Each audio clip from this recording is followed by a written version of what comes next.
विवाहिता की हत्या कर दफनाने के मामले में बड़ा खुलासा हुआ है। पुलिस की पूछताछ में ससुर ने अपना गुनाह कबूल कर लिया है। ससुर ने गला घोंटकर बहू की हत्या की थी। ये साफ तौर पर अपना गुनाह कबूल किया। घर के सामने खोदे गए गड्ढे में शव को दबाया गया था। पुलिस साफ तौर पर यह कहती हुई नजर आई है कि विवाहिता की हत्या कर दफनाने के मामले में एक बड़ा खुलासा कि आपको बता दें, ससुर ने गला घोंटकर बहू की हत्या की और जो ससुर है उसने अपना गुनाह कबूल कर लिया है कि उसी ने अपनी बहू को गला घोंटकर मौत के घाट उतारा। उसके बाद घर के बाहर गड्ढा खोदकर उसने अपनी बहू के शव को दफना दिया। तो फिलहाल पुलिस की पूछताछ में ससुर ने अपना गुनाह कबूल कर लिया है। ससुर ने ही गला घोंटकर अपनी बहू की हत्या की थी। घर के सामने खोदे गए गड्ढे में शव को दबाया था। तो देखिए, घर के सामने खोदे गए गड्ढे में शव को दबाया था। ये जो ससुर है वो अब कहता हुआ नजर आ रहा है क्योंकि ससुर ने अपना गुनाह कबूल कर लिया है। आपको बता दें, फरीदाबाद से खबर सामने आई थी जहां पर विवाहिता की हत्या कर दफनाने के मामले में बड़ा खुलासा हुआ।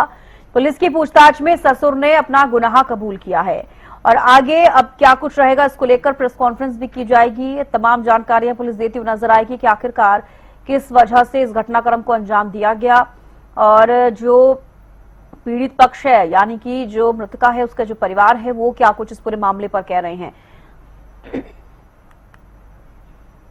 फरीदाबाद के सराय क्षेत्र में दिल दहला देने वाला मामला सामने आया है जहां पर एक ससुर ने अपनी बहू की हत्या कर उसके शव को गली में ही गाड़ दिया।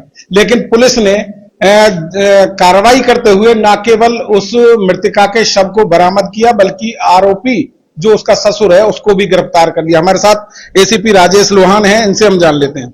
सर, क्या है ये पूरा मामला और कैसे पुलिस इस आरोपी तक पहुंची है? हमारे पास 25 अप्रैल 2025 में ये मुकदमा दर्ज हुआ गुमशुदगी के बारे। जो मृतका का पति था उसने एक मुकदमा दर्ज करवाया कि ऐसे ऐसे मेरी पत्नी जो है कहीं चली गई बिना बताए।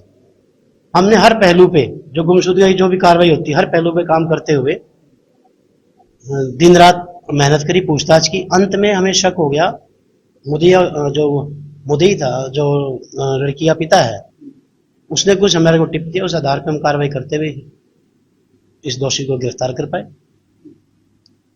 ये 21-22 तारीख की रात्रि को इसने इस घटना को अंजाम दिया और जो मृतका की नाश थी वो घर के सामने एक पिट खोद के उसमें दफना दी।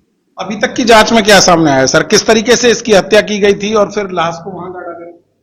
चुन्नी का इस्तेमाल करके गला घोटा गया था और बाकी अभी पुलिस रिमांड लेंगे। पुलिस रिमांड के दौरान जो भी तथ्य सामने आएंगे उस आधार पर कार्रवाई। घर में सर और कौन कौन लोग थे उस समय?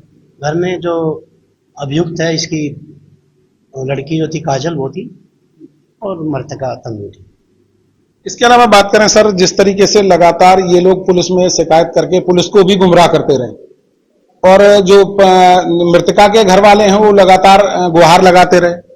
देखो, जिसकी बच्चा जाएगा घर से तो हाथ पांव हर आदमी मारता है। उनको डाउट, उन्होंने जब ये डाउट क्रिएट किया कि हमारे को शक है कि उन्होंने ऐसे ऐसे हमारी उस पे पुलिस ने अपनी गहनता से पूछताछ तफ्तीश करते हुए कार्रवाई मिला। इनके खिलाफ सर कार्रवाई होगी जो इन्होंने गलत गुमराह किया पुलिस को? बिल्कुल बिल्कुल बिल्कुल। तो कहीं ना कहीं अब जिस तरीके से आरोपी पकड़ा गया है, क्या और भी खुलासे होने की उम्मीद है सर? कौन कौन लोग इसमें शामिल हो सकते हैं? कि हत्या कितने लोगों ने? पुलिस रिमांड के दौरान जो भी तथ्य सामने आएंगे उसी आधार पर हम कार्रवाई करेंगे। तो कहीं ना कहीं पुलिस में जब अभी रिमांड पर इसको लिया जाएगा और जो भी तथ्य सामने आएंगे उसी के हिसाब से आगे कार्रवाई की जाएगी। साफ तौर पर पुलिस की तरफ से दावा किया जा रहा है कि जो भी दोषी है उसको किसी भी सूरत में बख्शा नहीं जाएगा। फरीदाबाद से हरियाणा न्यूज के लिए राजेंद्र दई।